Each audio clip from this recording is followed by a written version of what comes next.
कर्म क्या है? गौतम बुद्ध ने कहा, सुखी रहने के लिए आप कर्म करते हैं, फिर भी आप दुखी क्यों हैं? क्या आपका कर्म कर्म है या फिर दुष्कर्म है? सही कर्म का ही सही फल मिलता है, लेकिन सही कर्म करें कैसे? सही कर्म होता क्या है? दोस्तों, आज मैं आपको एक कहानी सुनाने जा रहा हूं। इस कहानी के माध्यम से आज आप यह समझ जाएंगे कि कर्म क्या होता है, क्योंकि हर एक इंसान का कर्म ही उसके सुख और दुख का भागी होता है। सही कर्म उसके सुख का भागी होता है और गलत कर्म उसके दुख का भागी होता है। कर्म क्या है? गौतम बुद्ध की कहानी। शिष्य का प्रश्न, कर्म क्या है? एक बार की बात है, महात्मा गौतम बुद्ध जी के एक शिष्य ने यह प्रश्न किया कि हे भगवान, कर्म क्या है? महात्मा गौतम बुद्ध जी मुस्कुराए और उन्होंने जवाब दिया, वत्स, मैं तुमको एक कहानी सुनाने जा रहा हूं। इस कहानी के माध्यम से तुम सभी शिष्य यह समझ जाओगे कि कर्म क्या है।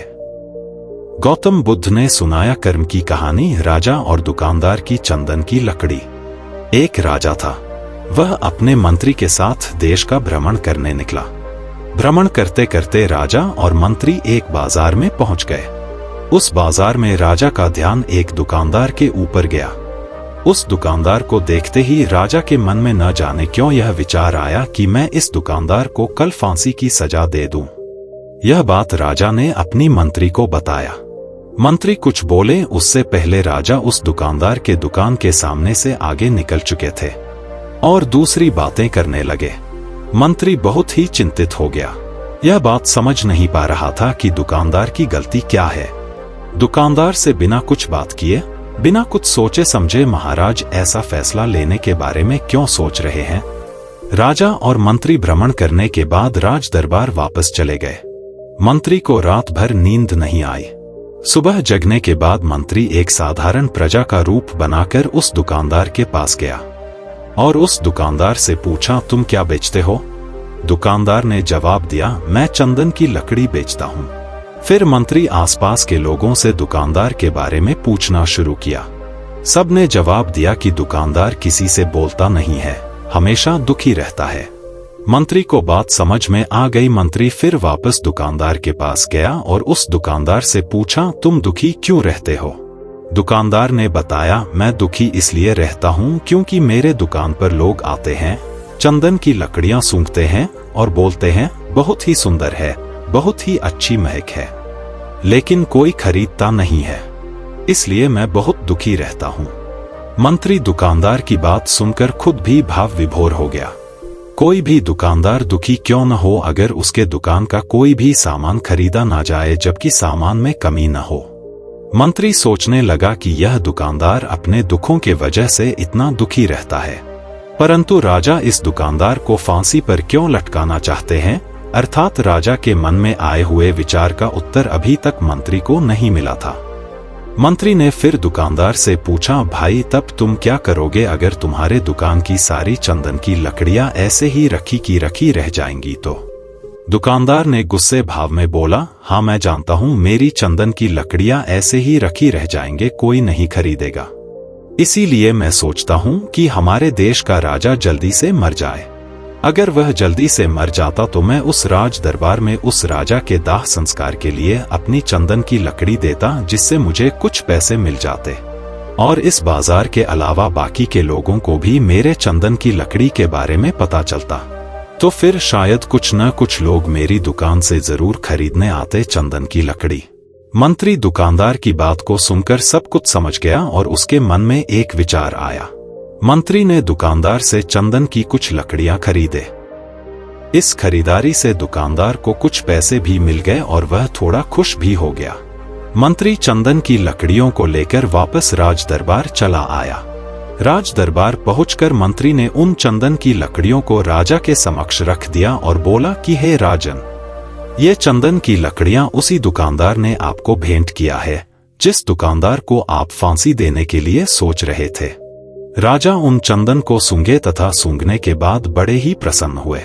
उन्होंने कहा, यह चंदन की लकड़ियां बहुत ही ज्यादा खुशबूदार हैं। दुकानदार के इस अनोखे भेंट से राजा बहुत खुश हुए और मंत्री को कुछ स्वर्ण मुद्राएं दिए तथा बोले, जाओ उस दुकानदार को ये स्वर्ण मुद्राएं इनाम में देना और बोलना कि आज के बाद महल में जब कभी भी चंदन की लकड़ी की जरूरत पड़ेगी तब तुम्हारे दुकान से ही चंदन की लकड़ी ली जाएगी।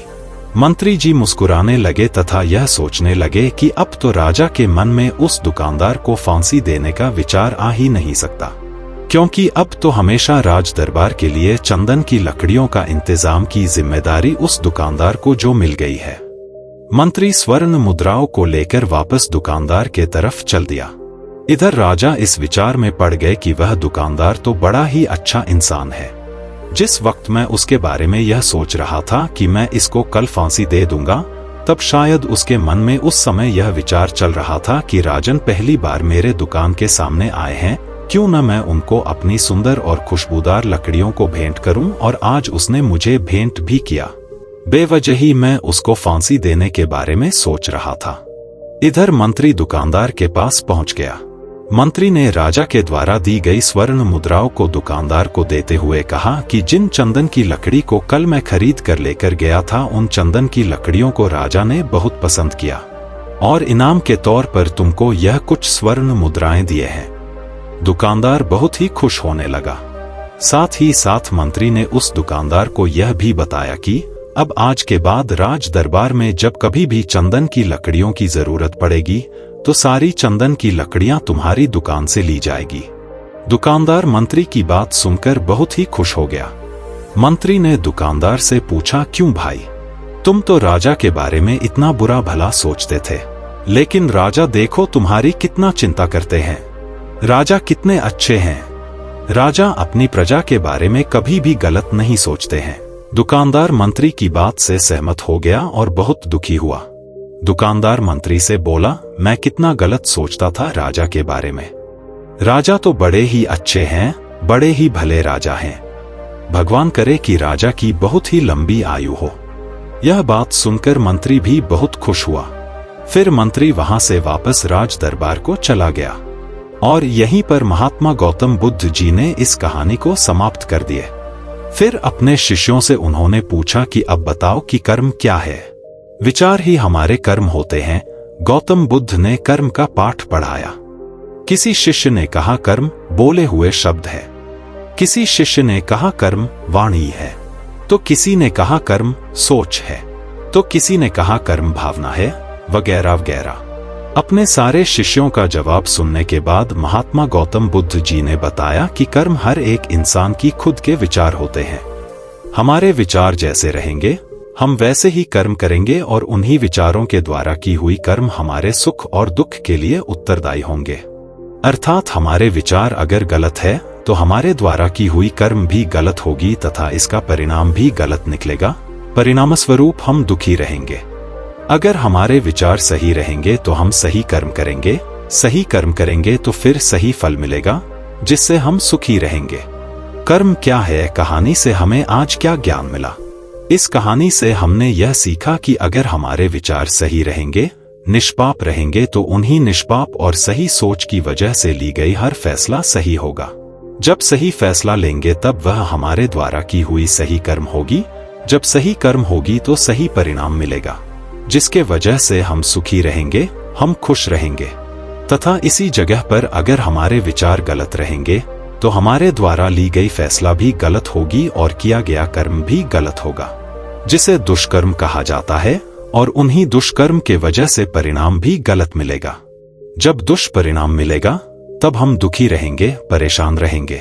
कर्म का मंत्र सही कर्म सुख देगा, दुष्कर्म दुख देगा।